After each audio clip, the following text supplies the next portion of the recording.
Hello students. Today in this class of business statistics I will be discussing about the topic collection of data. When planning of investigation ends, collection of data begins. Data are to be gathered first for execution of investigation. The necessary data are to be made available, which is called collection of data. Data are of two types, primary data and secondary data. Primary data are those data which are collected by the investigator for the first time from the original field of inquiry. If an investigator collects original data as regards the standard of living of agricultural labor of Rajasthan, then right from the beginning, such data are called primary data. Secondary data are those data which have been collected once and the same being used by the investigator for the purpose of his investigation. These will be called as secondary data. If an investigator uses the data collected by the government under the scheme of agricultural labor investigation, such data are called secondary data. So difference between primary and secondary data are primary data are original in character and are like raw material for statistical methods. On the other hand, secondary data have passed through statistical mechanism once and are like finished product. Primary data are collected by the investigator by primary method from different persons, whereas secondary data are pre-collected by other persons or institutions. Collection of primary data require more time, money and labor, whereas secondary data are easily available mostly from the publications and statements of government, semi-government and non-government institutions. Primary data are quite suitable for investigation which hardly needs any modifications, while secondary data may be used after critical testing and modification. Difference between primary and secondary data is only of quantity and not of nature. Data which are primary in the hands of a person may be secondary in the hands of another person. Data relating to census of population in India are primary for the officials involved in census, but the same data are secondary on the basis of general purpose. Now, how do we collect primary data? Certain methods are there, and the methods of collecting primary data are: first method is direct personal investigation, second method is indirect oral investigation, third method is information through correspondence, fourth is information through schedules to be filled in by the informants, and fifth is information through schedules in charge of enumerators. Now, what is direct personal investigation? This method consists in the collection of data personally by the investigator from the field of inquiry by holding personal interviews directly with the respondents or the people who are the units of inquiry.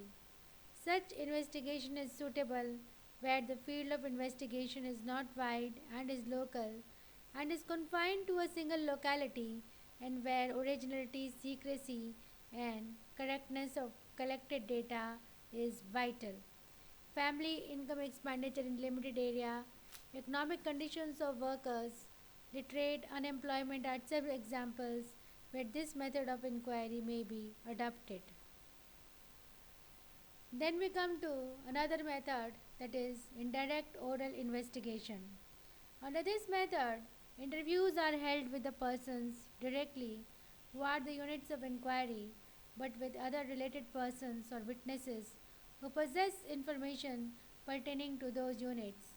For example, information regarding living conditions of workers may not be obtained directly from the workers but through mill owners or trade unions on the basis of oral examination.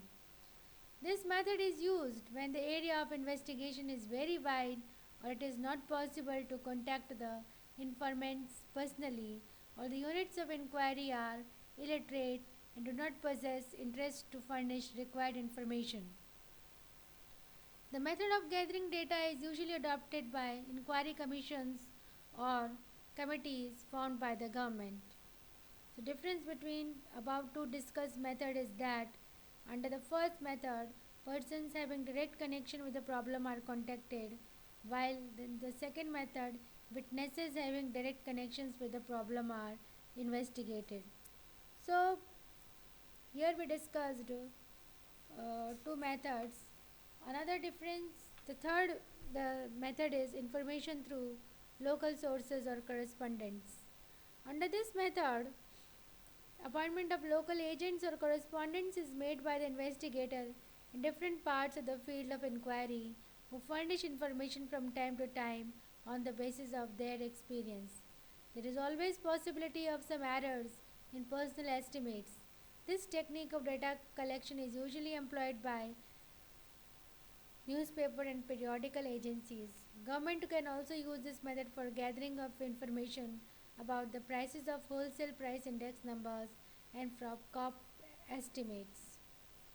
This method is suitable where accuracy is hardly needed and only estimates and trends are to be ascertained. Fourth method is information through schedules to be filled in by informants. Under this method, the investigator prepares a list of questions connected with the inquiry and sends this questionnaire to the informants by post. Duly filled in questionnaire is to be returned back by the informants to the investigator. A letter of request is also appended with the questionnaire in which the object of inquiry along with the request to the informant to fill in and return the questionnaire in time is made. He also assures them to keep the information furnished by them as secret.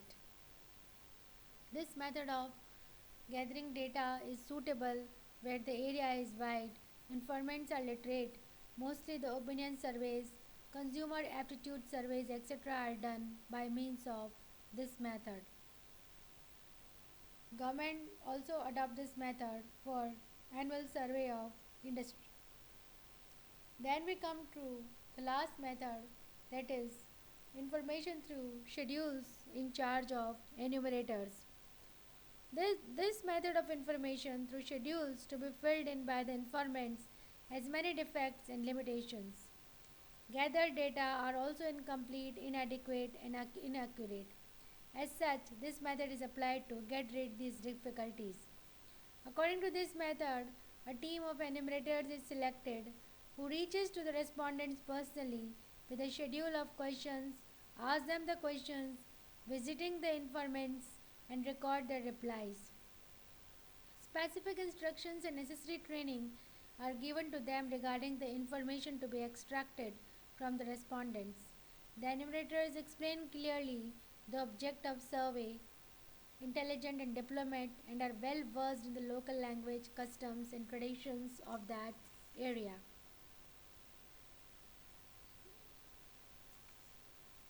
They should be imparted proper training so that schedules are recorded correctly by them.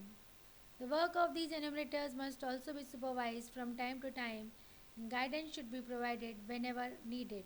This method is suitable for a very wide area of investigation. It is usually adopted by the government because of very expensive nature. In census of population in India, this method is followed. These methods are based on schedules and questionnaires and are suitable for wide area of operation. So, I hope you all understood the lesson I taught today. Thank you for this class.